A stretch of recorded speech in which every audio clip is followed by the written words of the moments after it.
इस वक्त मैं जिला कोर्ट के बाहर हूं। मेरे साथ अश्विनी उपाध्याय जी हैं, हिंदू पक्ष के हैं, वकील हैं, वरिष्ठ वकील हैं, मदन मोहन जी हैं। सर, आप दिल्ली से आए हैं अपना आर्गुमेंट रखने के लिए। कोर्ट में किन अहम मुद्दों पर आज आपने अपने पॉइंट्स को रखा है?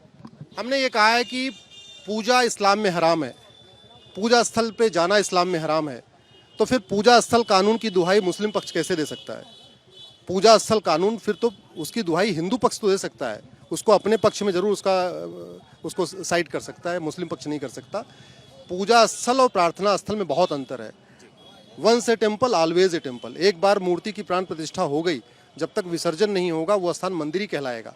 जबकि जो प्रार्थना स्थल होता है यानी जो मस्जिद होती है, इसको जब चाहे शिफ्ट कर देते हैं। अरब में तो स्कूल बनाने के लिए, हॉस्पिटल बनाने के लिए, सड़क चौड़ा करने के लिए, सब कुछ आए दिन हर साल सैकड़ों की संख्या में मस्जिद तोड़ दी जाती है। इसलिए ये कहना कि अगर ये केस अलाउ हो गया तो मुकदमों की बाढ़ आएगी, ये नहीं देखना है। ये प्योरली पिनल लॉ है। पिनल लॉ लिटरल पढ़ा जाता है, वर्ड टू वर्ड पढ़ा जाता है। उसमें उसका ये नहीं देखते कि अगर हम इस केस को अलाउ कर देंगे तो आगे देश भर में और कितने मुकदमे शुरू हो जाएंगे। प्लेसेस ऑफ वर्शिप एक्ट इसलिए उनके ऊपर लागू नहीं होता। प्लेसेस ऑफ वर्शिप एक्ट को दुहाई दे नहीं सकते हैं।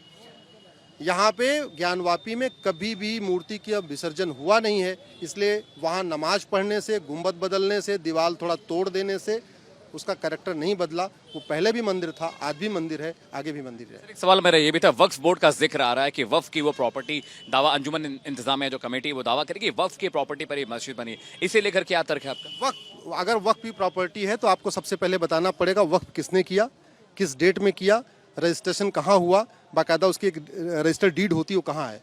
आज तक इंतजामिया कमेटी एक भी कोई एविडेंस नहीं दिखा पाया कि वो किसने दिया है, कब दिया है, कहाँ दिया, उसका रजिस्ट्रेशन का उनके पास कोई ऐसा डॉक्यूमेंट नहीं, बस वो मुंह ज़बानी गवाही दे रहे हैं। सर, 1983 का जो काशी विश्वनाथ बाबा का जो एक्ट है, उस पर कुछ आर्गुमेंट हुई, उस पर कुछ बातचीत हुई है? नहीं, उस पर आर्गुमेंट पहले कर चुके थे, हरशंकर जैन जी सब कर रहे थे और 2-3 लोग कर चुके थे, इसलिए आज हमने उसको नहीं किया। हमने कोई भी आर्गुमेंट रिपीट नहीं किया। हमने जो फ्रेश आर्गुमेंट देने थे वही दिया। Difference between place of worship, place of prayer, different between मस्जिद एंड मंदिर, और ये पिनल लॉ है। ये एकदम स्ट्रिक्टली पढ़ा जाएगा, वर्ड टू वर्ड पढ़ा जाएगा। इसका पर्पस नहीं देखा जाएगा, इसका ऑब्जेक्ट नहीं देखा जाएगा कि इससे होगा क्या, वो नहीं देखना है। आखिरी सवाल, आपने एक पिटीशन भी फाइल की थी 1991 के वर्शिप एक्ट को लेकर सुप्रीम कोर्ट में, उसमें तर्क क्या सर आपने दिए थे? उसमें तो हमने कहा है कि कोर्ट कानून बना के राइट टू रिलीजन नहीं छीन सकती है, कोर्ट का दरवाज़ा नहीं बंद कर सकती है, राइट टू जस्टिस नहीं छीन सकती है। इसके अलावा जो भारत में अगर रूल ऑफ लॉ है तो विवाद का समाधान कोर्ट के जरिए होगा।